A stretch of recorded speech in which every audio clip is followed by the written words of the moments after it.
خب سلام بچه‌ها، چطورین؟ خوش اومدین به این ویدیو. اسم من سهیل، رتبه 3412 منطقه 3 کنکور 1402. تو این ویدیو می‌خواستم راجع به 2 سال پشت کنکور موندنم باهاتون صحبت کنم. 2 سالی که واقعاً عجیب غریب گذشت. من سومین کنکورم بود. کنکور سال اولم سال 1400 بود که هم عمومی بود هم اختصاصی و سال 1400 رتبه کنکورم شد 34000 منطقه 3. اشتباهاتی که تو سال اول انجام دادم و اینقدر رتبه‌ام بد شد، اصلی ترین دلیلش درگیر بودن با گیم و گوشی و اینستاگرام و اینا بود. خیلی واقعا تاثیر میذاشت روی تمرکزم، روی اینکه نخونم، تایم نذارم. همون قدری هم که تایم میذاشتیم، چون کرونا بود، مدارس آنلاین بود و تقریبا تدریس استادا توی آنلاین خوب نبود، نمیتونستیم واقعا خوب دریافت کنیم اون مطالبو و چون مدرسه هم نمیرفتیم، هیچ جو رقابتی بین دانش آموزا نبود، همکلاسیامون نبود. همینجوری تو خونه نشسته بودیم، فکر میکردم که همه مثل منن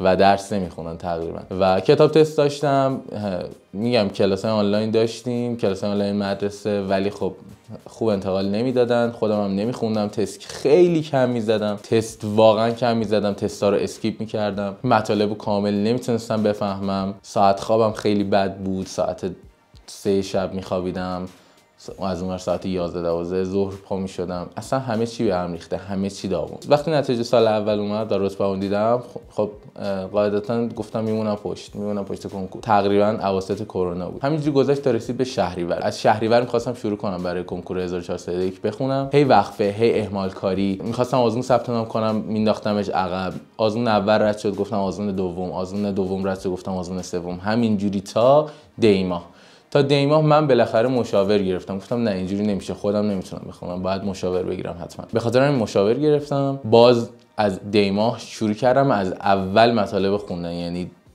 به نام خدا زیست فصل 1 دهم اینجوری، چون هیچی تقریبا هرچی هم قبلش خونده بودم خیلی بی برنامه و بی تمرکز و بدون استراتژی بود. دی، بهمن، اسفند خوب بود تا 20 اسفند سال 1400 و من دوباره یک نزول عجیب غریبی داشتم. تو عید اصلا درس نخوندم، هی اینور اونور تمرکز نداشتم و نمیتونستم رو درس تمرکز کنم، سعی می‌کردم خودم با چیزای دیگه مشغول کنم.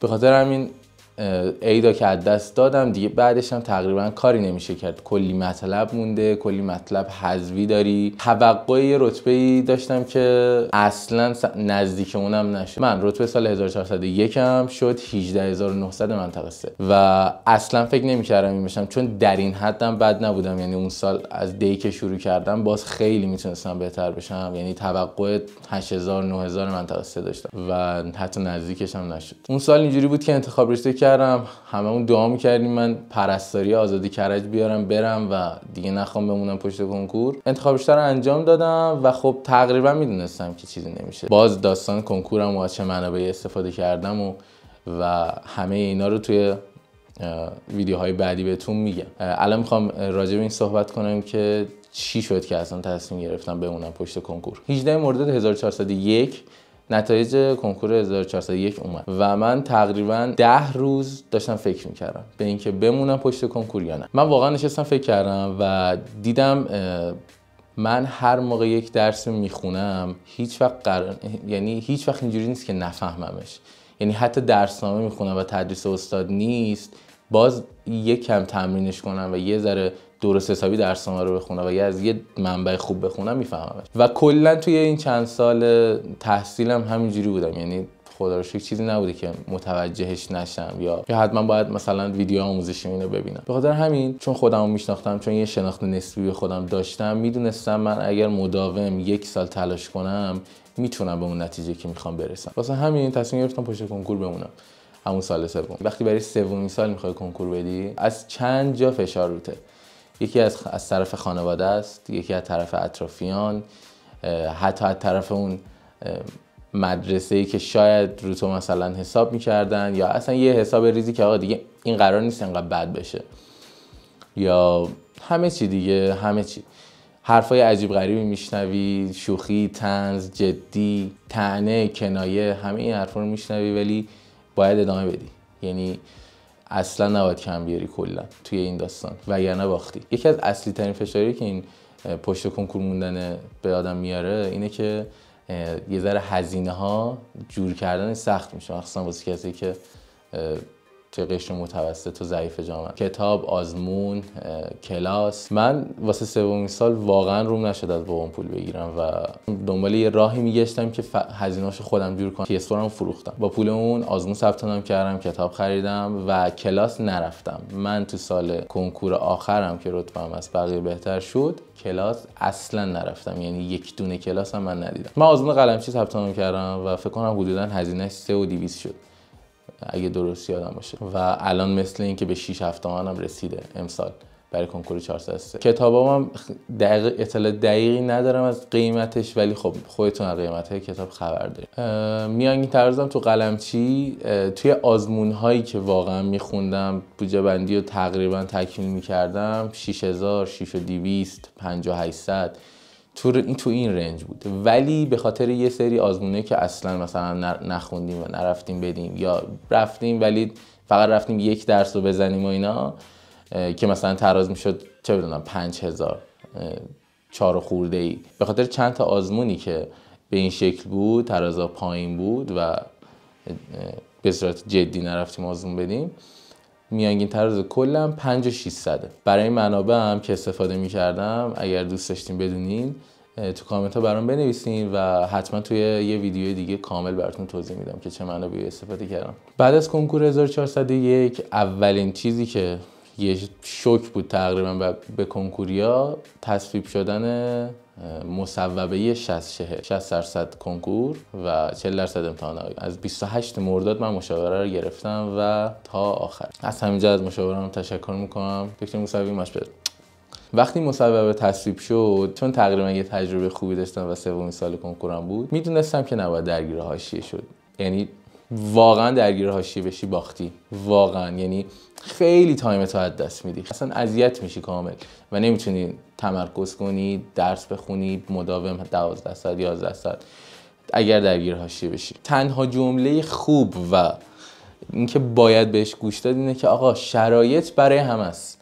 یعنی الان همه از یک ساید کامل جدا و یعنی آزمون اختصاصی عمومی با هم و فلان بدون تاثیر معدل با تاثیر مثبت معدل رسیدن به تاثیر قطعی و همه یهو شیفت داده شدن، یعنی از یه مسیری اومدن تو یه مسیر دیگه.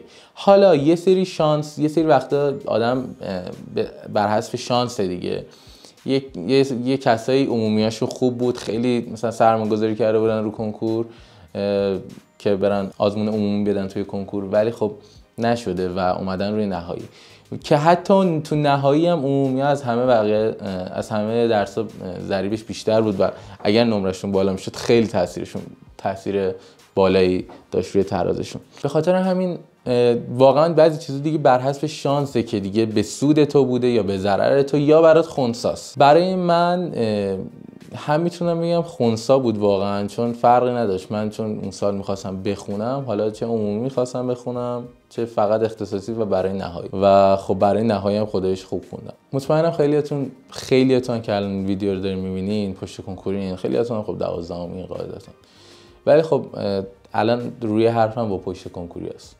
این که اولش که میخواین شروع کنین این مسیر رو خیلی بشینید فکر کنید، واقعا بشینید فکر کنید، ببینید تواناییشو دارین، درون خودتون این قضیه رو میبینین که یک سال به صورت مداوم و پیوسته، واقعا مداوم و پیوسته نباشه جواب نمیده. ببینید یک سال به صورت مداوم و پیوسته میتونید این راهو برید یا نه. واقعا هر کسی از درون خودش خیلی بیشتر با خبره، یعنی میدونه که چه کار است، میدونه که تواناییش چقدره. واقعا اگر تو خودتون میبینید، کاذب نباشه بچه، واقعا نباید کاذب باشه، چون باید بر اساس یه سری فکتا و یه سری دلیل هایی که برای خودت میاری باشه. مثلا من میگفتم آقا فلانجا رو خوندی، فلانجا گیراییت خوبه، میتونی یاد بگیری مطالب، مثلا وقتی اونجا رو تست زدی راحت تونستی تستاشو حل کنی، یا فقط الان مشکل تست نزدنه که نمیتونی بری بقیه سوالا رو انجام بدی یا حل کنی. یک ذره آدز این که من یه ذره آدم کم هوشیم و خلاق نیستم و داشتم و نمیگم خیلی هم آیکیون بالاست، نه واقعا، ولی خب توی حد معقولی بودم که یادگیریم اوکی بود خدا رو شکر. ولی خب اصلا کنکور ربطی به آیکیو نداره. من یعنی دیگه کاملا این قضیه رو دیدم، به چشم دیدم، خودم حتی تجربهش کردم و برای بقیه هم دیدم که تلاش کنی، پیوسته باشی، درست بخونی. واقعا یه سری درست نمیخونن. مثلا بعضی وقتا من دیدم یکی مثلا یه دانش آموز یک درس رو فقط میخونه تو یه روز. خب این اصلا روش مطالعه درست نیست. بعد کلی فیلم روش مطالعه، زیست، شیمی، اینا مطمئنا هست و اگرم خواستیم بازم تو کامنت ها بنویسین که من روشامو بگم. ولی کلی از افرادی که تو این کامیونیتی ان و راجع به کنکور تولید محتوا کردن و کانتنت ساختن خیلی بهتون گفتن که چجوری درس‌ها رو بخونین. من قشنگ دیگه خودم هم حتی استفاده می‌کردم ازشون. وقتی واقعا به یه نتیجه درونی و قلبی از خودتون رسیدین، بشینید پشت کنکور و قطعا موفق میشین. از کاری که تو 2 سال اول کنکورم می‌کردم و تو سال آخر نکردم، یکی استفاده صفر از گوشی بوده.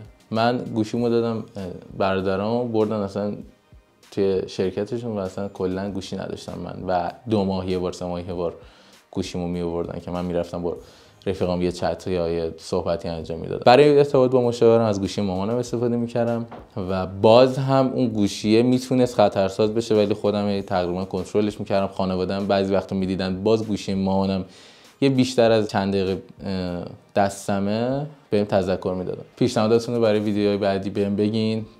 اگه از چنل خوشتون اومد دکمه سابسکرایب رو بزنید و اگه از این ویدیو خوشتون اومد دکمه لایک رو بزنید و حمایت کنید ازم. ممنون میشم ازتون. هر نظری، هر کامنتی داشتین این پایین بنویسین برام و حتما میخونمشون و حتما تو ویدیوهای بعدی اصلاحش میکنم. ممنون ازتون. خدافظ.